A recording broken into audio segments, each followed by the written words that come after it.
Way too Start. much. Quick recap. Found a new YouTube channel called That Pedal Zone. Filmed the intro to this completely on manual focus because I'm an idiot. Haven't done any filming for a couple of days. That's fine. New hard drive. Okay, we're caught up. Another pre-production session today? No, I'm tracking today. Tracking with a band called Cut Short, so I'm going to see if they're happy with me filming tidbits, and we're also doing drums at Middle Farm, so there's going to be stuff from that. Pardon me. Nope, just two. We'll try and make this a bit more engineering production based. Not sure how I'm going to do that. I will find my way along. This session's about 3 days long, so I'll probably condense all the footage from the next 3 days into one video. Welcome to my world. I want coffee. Shock. Roll titles.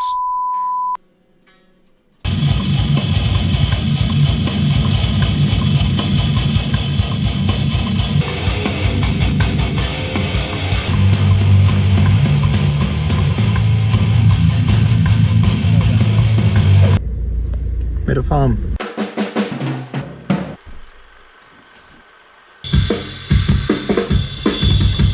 Again, with Cut Short this time.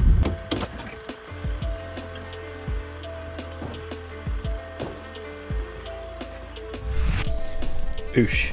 So just quickly, whilst the guys are stepping out and I've finished tuning the shells for the time being. So I'm using a lot of different muting because I want to go modern vintage. Put a tea towel on the floor tom so one doesn't sustain longer for the other. It might change under the mic, so I might have to pull this off, but at the moment we're going good. Black Beauty, Yamaha recording custom toms, custom kick.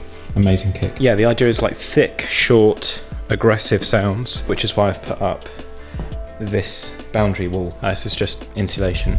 And then on the opposite side of that, we've got U87s. They'll probably go, something will go up against the back wall, maybe some light PZMs. And then we've got the R88. I'm quite excited about this. This should sound pretty different for me.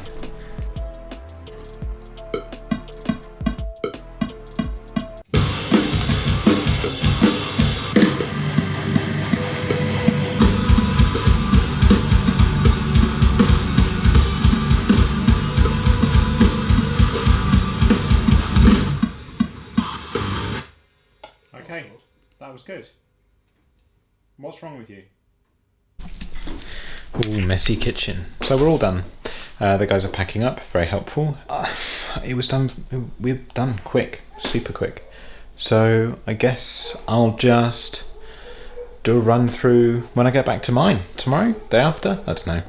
But yeah, I'll talk you through the process and then show you what's happened. I think that makes the most sense. I need to pack up now. It's a nice gaff though. I think we did good.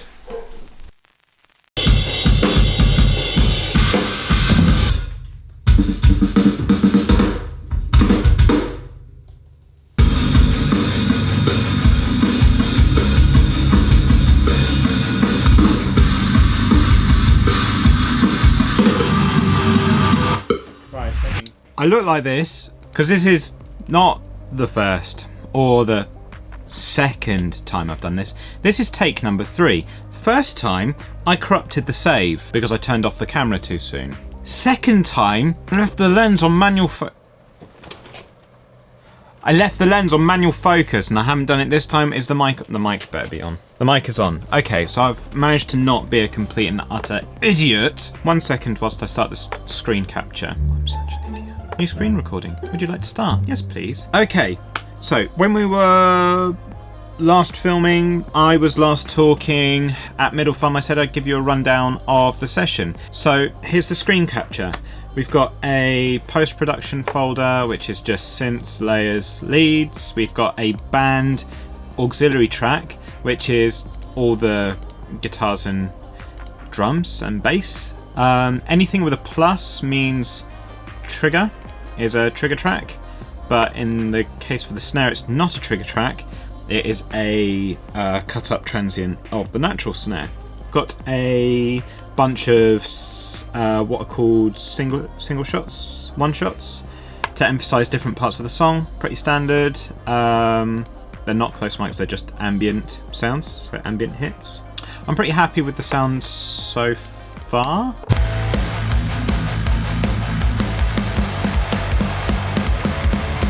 Aggressive sounds. They needed a bit of TLC to come through, but that's kind of to be expected. There's not loads of sustain, they just need a lot of saturation and compression in order to move in a certain way. Some of that can be helped by hit consistency and hit strength, but Calvin's not what I would call a seasoned studio drummer, so that's very unfair to expect that level of him immediately. What we were focusing on was just ensuring that he was comfortable in the space and could get some solid takes down that we could pull together. As you can see, I have the kick and the snare. I've already pre-leveled everything using a plugin called Drum Leveler. It's only by about 3 dB or so. It's actually probably just bringing hits down, so the louder hits are closer to the quieter hits, so that the volume overall is pretty consistent from what you can see, and that if I want a volume change, it's not because of an accident in playing dynamic, which can happen. It's because I decided that's what I want. You can also see from the room mics that I've pretty much clipped the living snot out of them so that they stay relatively balanced. And this one. But I thought I'd talk a little bit more about why I set up that boundary. Now, if you were to imagine microphones, or specifically ambient mics, like taking a photograph, it's pretty linear. The closer you get to your subject, the more of the frame that subject is going to take up, so more of the source sound is going to be of that direct sound rather than of the ambient sound that's happening around it. The further away you get, the more landscape you're going to have in your picture, so the more of the room you're going to be hearing over the direct sound. Putting up a fake boundary further exaggerates that.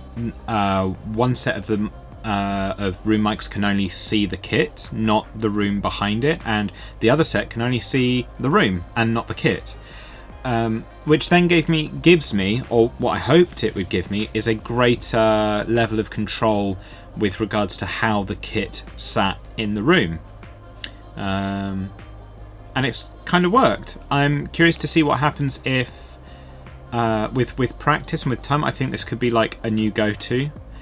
Having this available to me as a sort of like a sound that I remember is really useful, especially when doing the vintagey thing, because it means that I can make the room super tight sounding by just pulling down the U87s and leaving up only the R88, or I can really wash out the room by pulling away the R88 and giving more U87 juice. That sounds disgusting. Never saying that again. The only thing I would have changed is possibly putting more spot mics up on the cymbals. Because Calvin's not used to the studio environment, it's very unfair for me to start giving loads of stuff to focus on, which then may be to the detriment of his performance. So his timing may slip, or his hit strength may slip on other parts of the kit. So if I wanted a greater level of control, I should have put up a few other spot mics, so on the crashes, on the ride. That's for me to know for next time. Or just to do as default, as just in case, because I've got enough inputs at middle farm in order to do that. I just didn't anticipate that. So there's just a few points where I would have preferred a harder accent on the beginning of some sections, which is why I've got those single shots at the bottom of the session. That's about it. Yeah, actually no, I would have changed the kick tuning, but that's hindsight for you. I like longer kicks, but tracking it long or super long seems to be a bit counterintuitive as to tracking it shorter and then extending the length of the kick after the fact with processing, because that length of the kick will be in every single microphone, so you can't really alter that later. But that's for me. It's not affected the song, which is all that matters. If you liked stuff or found stuff interesting or had questions based upon this session, ask. If there was something that I didn't talk about that you wanted to know about, ask. If you liked it, thumbs up. If you thought it was interesting, share it. I give pretty much daily, weekly updates on Instagram or via Facebook, so come find me on there. Don't just sort of like lurk on YouTube, just come and hang out. I'm really not, I try not to be unapproachable. So in the meantime, hopefully I've got this shot right. Hopefully it means I can end this video.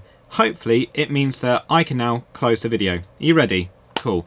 Don't be an arsehole, eat your vegetables, be nice to your pets, and I'll see you next time. If I think of anything else to say, I'll add an addendum. But if I don't, this is the end of the vlog. Until next time, oosh. Be cool, don't be a dick. Goodbye. Please be okay. Oh my god. Please.